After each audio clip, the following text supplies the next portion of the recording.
Okay. Shit, how do people do this? You know what? Oh, I got it.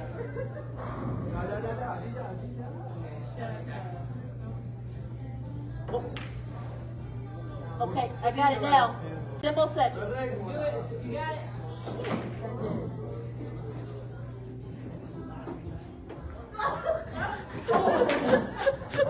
Dang! But you know what? What's up, team? Welcome back. I have a full upper body workout for you today. A little bit different. I really wanted to close out the last footage I got from 2025, just with like a little treat. I'll give you a few more exercises. I'm giving you the voiceover for the first time as well. So definitely some more to take note of and just to incorporate into your own workout flow. So enjoy it. Put the full exercises up there for upper body. So that's going to be awesome. We'll do that every once in a while as a treat. So definitely make sure you're following to get new exercises and that type of thing. Um, yeah, y'all, the gym is my foundation. Um, so when I'm feeling pretty good in my body, my favorite thing to do is strength train in the gym or outside. I do a ton of calisthenics as well. But I especially just love picking up some weight, moving it around, just just feeling myself move around weight in any kind of way. That could be body weight or anything using different implements. So that's my foundation. That's what I really enjoy to do um, when I'm feeling like I have that kind of capacity to move in that way. I think we're going to cross the street and get away from these construction sounds because they are there, they are present. But yeah, taking the vlog walk today, opening up I believe it's vlog. This is vlog 5 that we're opening up. But again, we're in the future. We're in the future, and yeah, we're getting closer to that LA content. So next week we're gonna get to that LA content. So really excited for what I've been doing here in LA where I am now. But again, I just have some really good stuff to share from the end of the year. And that stuff was from Chicago. So really enjoy this workout. The other piece I'm excited to really get into more is just really sharing specifics about the ways that I've been kind of alluding to with some of the um, movement imbalances I have and how that um, has changed how I train and capacity and everything, but just adaptations that I have to make. So I'm going to get into some of that as well. Um, and maybe you can relate to yeah to some of it. Like if you were an athlete, or especially like I have that background, like where I trained, I played tennis, I ran track. Um, yeah, and then all of a sudden things changed in my mid 20s, and really exacerbated in my later 20s surrounding 2020. So I found out some things about my body that has yeah we'll get into it. We'll see, but um, I hope that it's helpful, right? I hope that's the main thing, is that it's helpful to you all, getting some understanding to yourselves and maybe taking a step back when you're training and doing what you need versus what you want. Okay, doing what your body's asking you to do. And if you don't know, that's when you reach out for support.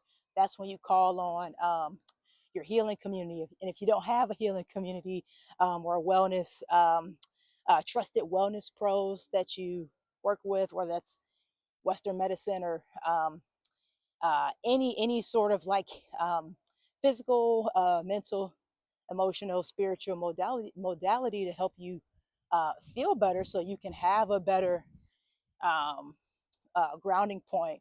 You can have a better starting point, right? When you have that awareness and you feel at a better baseline for yourself, right? And baselines are always changing. Again, health wise, it has for me. Um, but yeah, when you have that, you're able to build more capacity and do the things you want to do more. Um, so, I tend to get off topic, and because I be forgetting what I was talking about. Concentration, memory, attention. That's definitely part of yeah, changes for me. So I really gotta focus. I really gotta focus. So y'all do a great job of bearing with me because I just be yapping sometimes, and that's a lot of times why. Because I'm just like that short term memory. We working on it. But yeah, I think that's the main thing. Really watch the whole video. There's a lot in there, and yeah, there's a lot of ways that you can learn. So get into it, and yeah, I also hope you all enjoy my little random life clips. I'm a little goofy as well, so yeah, just let me know what you want to see as well. Give me feedback, hit me up. Let's have a good time. Obviously, I'm a strength coach, but I'm more than that. I'm a full person, and that's why this is a vlog. Um, Yo, we forgot. Shout out, ooh, to the mic. Hopefully, it's gonna work. This is my first time using the mic, so we got the equipment. We're gonna see what it do to it. So yeah, get excited, get excited. All right, enjoy this workout and stay deep into it. Pay attention, grab your notebooks, especially when I start sharing a little bit more about some movement pattern things. All right, let's get it. Let's get busy. So, right off the back, I'm doing a fave, an alternating bent over row. You're going to see me do a lot of single sided, kind of contralateral movement where we're getting that single arm or single leg movement. It's just good for the brain. You don't always want to be doing bilateral, double sided movements. We want to kind of see what's going on both sides of the body. So, great movement, really get to focus on each individual side. Okay. All right, we have our overhead press next. Make sure you're keeping that core engaged. You don't want to be arching that lower back when you're doing this. If you don't have that range of motion in your shoulder, you're going to feel that compensation elsewhere, like your lower back, like your knees, like your neck being over tension. So make sure you can move around the bar and control the weight. Underrated arm circles. Small weights here. We're really getting around, taking our time. We're getting that three-dimensional movement. Okay, so good stuff. You're getting that rotation. Okay, and you want to make sure you're really moving around those shoulder blades. So relax the neck, work the shoulders, pressing down that weight. So instead of lat pull downs, this is also an underrated exercise. Just really pushing into that cable, into the bar to really focus on the lats. Try not to bend at the elbow. See what you can do.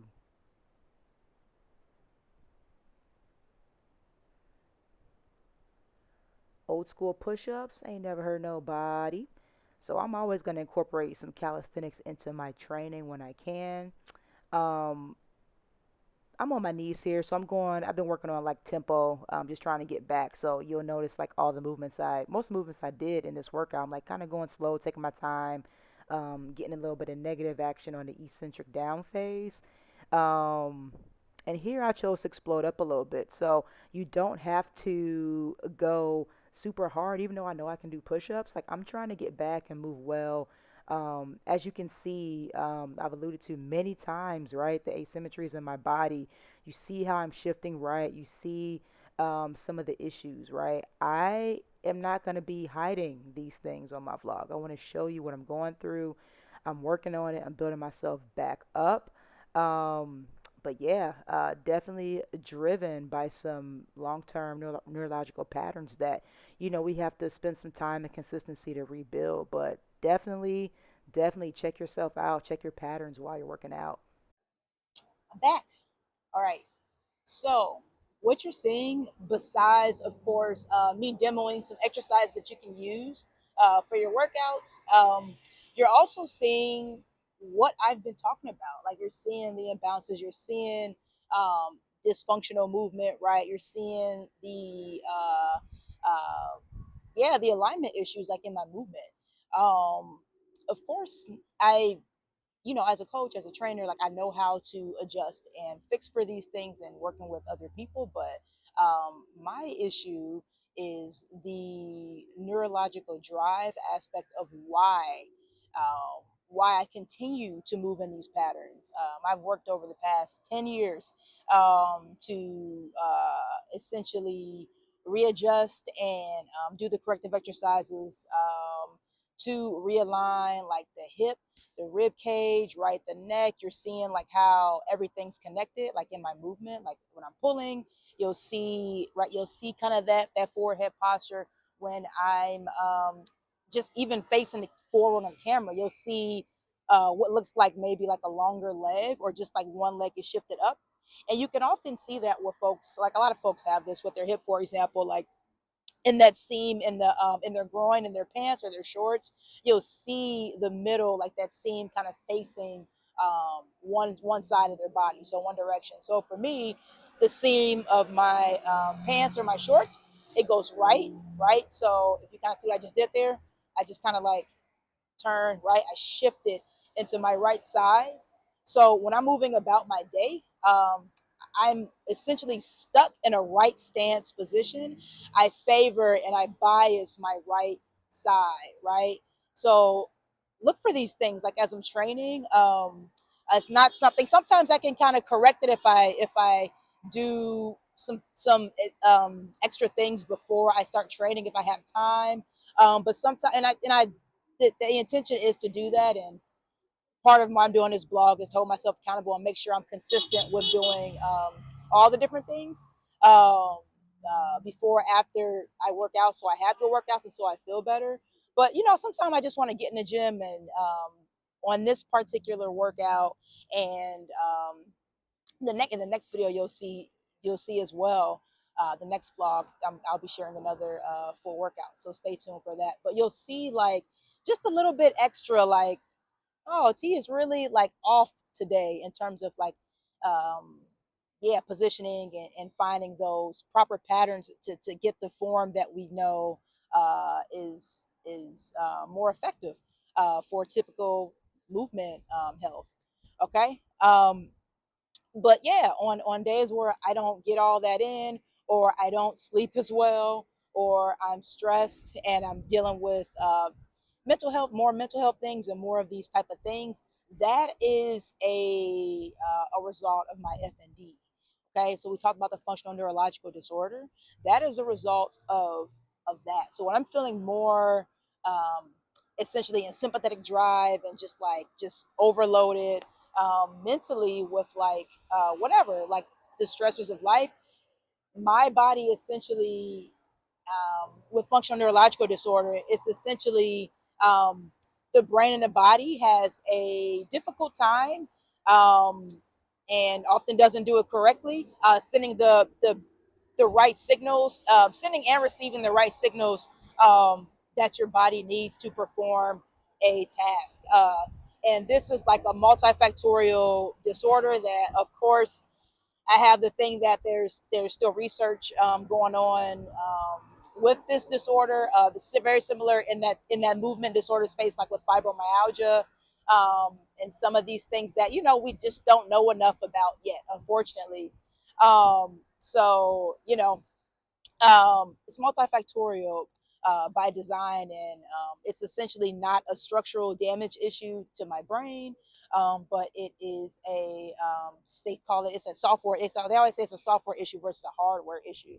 Okay, so um, you'll have different people's bodies are you'll see that the physical symptoms will manifest in different ways or multiple different ways. So that's in my case definitely true. Like I have like, so when I'm training, like, right, this is essentially fitness movement vlog. I'm a trainer, so we'll be talking a lot about the movement aspects of the disorder, where there's days I'm just extremely fatigued and exhausted. I can't lift the same weight I used to, and I'm not going to try to because I'll hurt myself. Especially on the really like rough days. So the weakness, the just the cognitive, the mental fatigue, just like a general kind of fogginess. You'll kind of see me just like a strain in my face sometimes, and just like, you know, even moving around the gym, I'm just like a little slower. It takes me a little bit. Motorcycles. It takes me just a little bit longer to move through some of the exercises as well. Um, you might see sometimes where I have like shakiness, which people, this is a thing that, the body does weird things sometimes where it will have tremors and shakiness and kind of like a glitchiness, right? But I have that regularly. Okay, so I have that regularly, and yeah, even if I feel okay, like I might be kind of just having more of that kind of those patterns, or those glitches, or those even clumsiness. I've just innately, like, I'm very athletic. My background is in sports. I grew up playing sports, and building some of those patterns for like coordination, and just balance, stability, like proper, like I've built that up, like being a somebody that was raised as a kid in sports. However, um, that's that changes for me a lot, and sometimes I feel increased clumsiness, right? I find myself tripping throughout the day. I have to walk slowly, a little bit more slower sometimes, or I just like drop things, and I just like it's just like a lagginess almost with my brain, or like I like calling it a glitchiness, and it feels really weird, or like almost like a drunk feeling sometimes, but like without the fun, right? Just kind of like uncomfortable, and just painful, and not just like woo woo woo, but it's like a wooziness, but just like a like just like I just feel weighted down, and it, yeah, affects like those that physical movement. Okay, I won't go into some of the other things, but just a quick note, like um even with like my gut health, like my bowels, like, right, like the nervous system does everything, right? It controls a lot of these physiological processes in our body, um, and with FND, especially in my case, like where it's like, you know it's like psychological as well, like different stressors and traumas that I've been through. It's kind of like when I'm triggered, it affects my it literally affects my physiological symptoms, as if like I have trouble like with my bowels, or I have trouble like with my hearing or my vision, or again, like I told you, like the tremors, the glitchiness, like that type of thing. Or I have these like where I call them like micro injuries, where it's like every once a month. It used to be like every week, but like it's a little better now. But I would have like what I thought was like what felt like a injury or a tear, or like a like a pulled a muscle or something, or like my bone is like, oh, something happened. And I know what these things felt like, because I've been an athlete, and I've sustained these type of injuries, actual injuries before. So I know what it feels like. Like, I'm very annoyingly hyper aware of my body, which doesn't help FND either, right? Because you gotta be able to like let go, relax, and get more into that parasympathetic state of being. And I have a hard time doing that, being in sympathetic drive and on rah rah rah all the time. Essentially, my body's like always on, right? Because of the FND, and because of what led to the FND. So you'll see some of these things manifest in the workouts, and I want to share them because I just don't see a lot about FND. And I think post like 2020, like a lot of these neurological, a lot of these heart health things.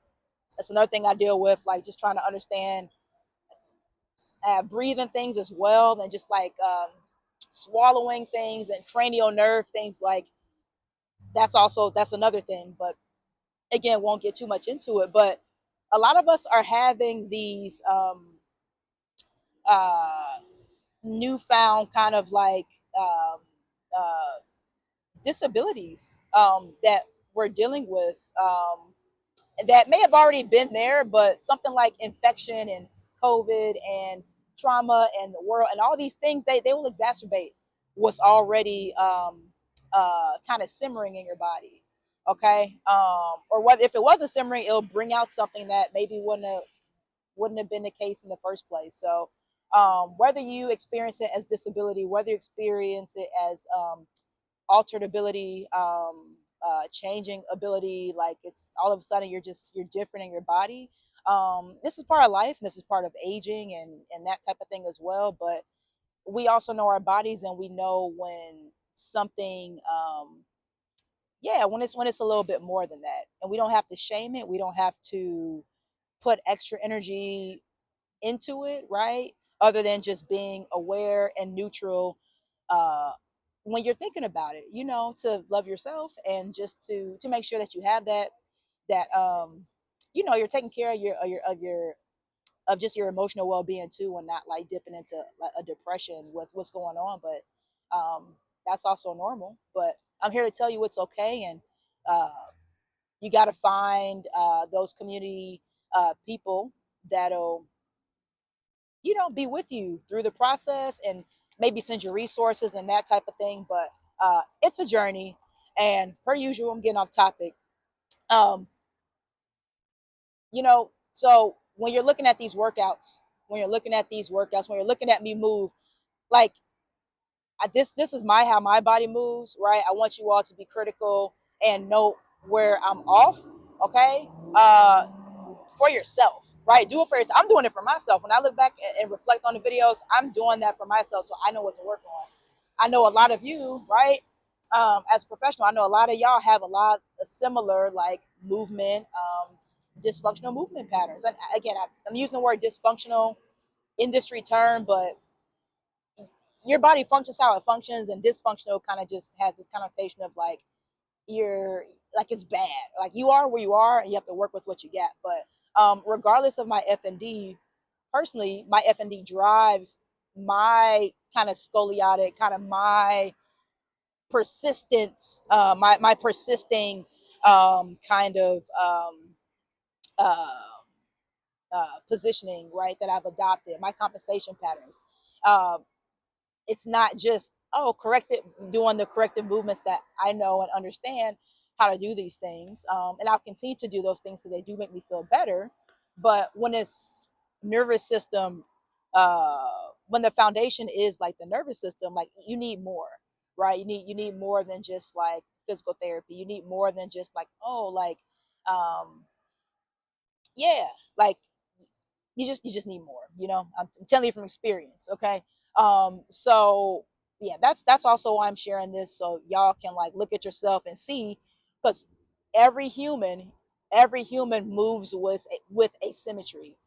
Okay, so you're seeing this in me a little bit more exacerbated, but everybody has asymmetry. There's no perfect moving human. There's no perfect posture. It's just not a thing. Posture is always changing. It's always dynamic, and it's always adapting and compensating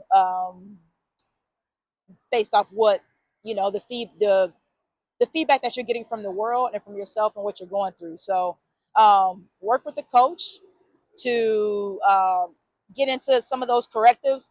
Because if you don't have a FND, or something that makes it difficult to change those patterns long term, you can change them. So work with the coach to help you do those correctives, so you can feel better, have more mobility. You're not feeling glued up and locked up in those areas.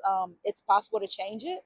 And even if you have something like a condition that's neurologically driven, you can have more periods of relief if you do these things as well, in combination with other therapies. Okay, so what you're going to see here, what you're going to see is when I'm training, the specific kind of compensation patterns that you're going to see are driven by my right side bias, right? So I tend to, and again, a lot of us, so pay attention, a lot of us tend to orient our bodies to the right, okay, which means we're kind of in that stance phase, like walking, like there's stance, and there's kind of like a push off phase, like thinking about gait and walking patterns, right? The body, right, is in stance and it pushes off.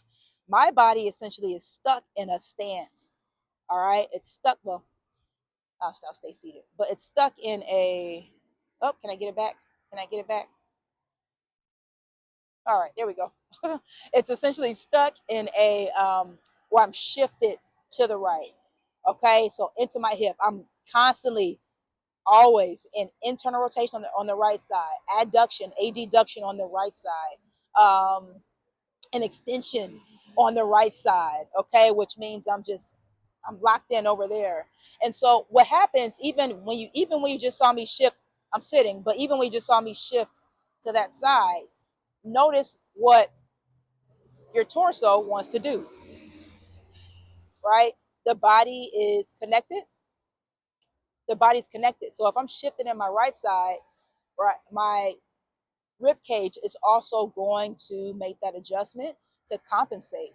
Okay, so I'm boom, my left rib cage is flared open because I'm shifted into my right. I'm shifted into my right hip. So now this side's more open.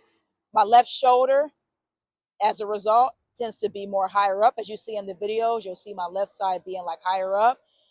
My my left lateral like cervical flexors tight chronically most of the time, because if this is up, then that means my upper traps and like levator scapula, like all those muscles in the neck are also compensating, right? So I'm shifted into the right side, right? My right hip, right, is internally rotated, which kind of shifts that hip up, which kind of makes that leg appear shorter, which makes my left leg appear longer, and my left hip opens and flares up and is more forwardly oriented. Okay, so all these things, right, within the body, are just related to each other. Okay, so if one thing goes, everything else, like, and the body's brilliant in this way. One thing goes, the body's going to adapt and compensate to keep you alive. Okay, there's nothing wrong inherently with asymmetry. Again, everybody has asymmetries. It's just a matter. It's just a matter of like, is the asymmetry that you're dealing with pathological? Okay, so I deal with it in a pathological way where I have pain.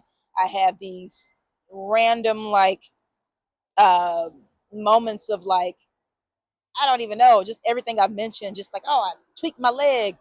Oh, I tweaked my ankle. It feels like I tore my Achilles one time. I was like, I feel like I strained my Achilles, and like it truly felt that way because I understand.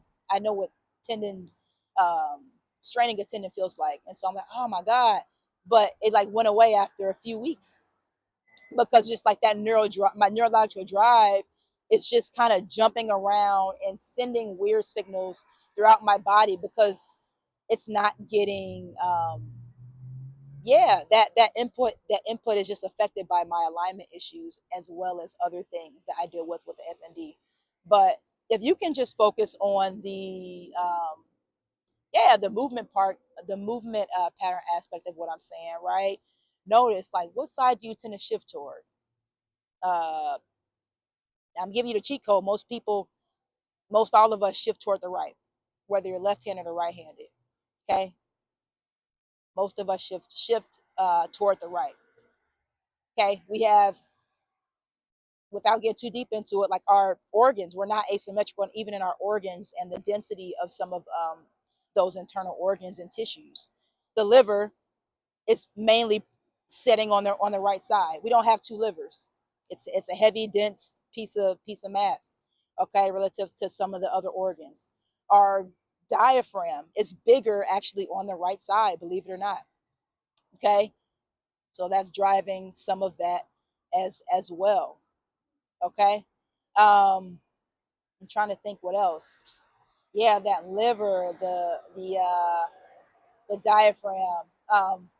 But yeah, there's things that like, where, that get our bodies to like naturally orient toward the right side to adapt so we can breathe better essentially into the left side, right? Which is why, like, a lot of us, we do have this pattern of shifting toward the right and opening up, because that's a strategy for our body to get more air into the left side, because our right side tends to be more compressed with everything going on over there. Okay, so it's not a bad thing to be asymmetrical. It's when it's exacerbated and it's increased and it's driving other issues.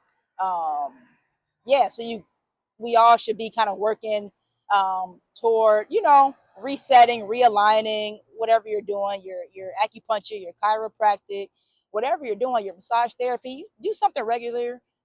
Your gym work, do something regular to get just to correct a little bit over time. It's always going to go back to that asymmetry. It's always going to go back a little because that your body again is compensating for um, the asymmetries that are within your organs and other areas. Okay, but you can still work on these things whether you have a disorder, whether you have a injury, or wherever if you even if you or if you feel good, you can still work toward bettering yourself.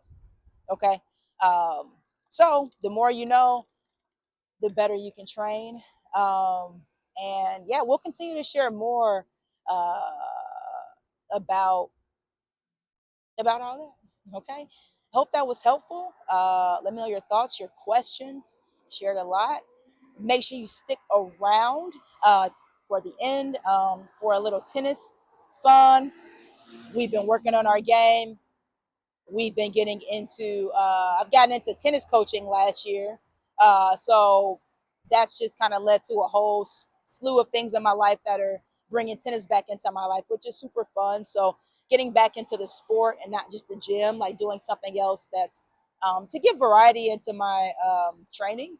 But check it out, check it out, and yeah, we'll see you on the next vlog.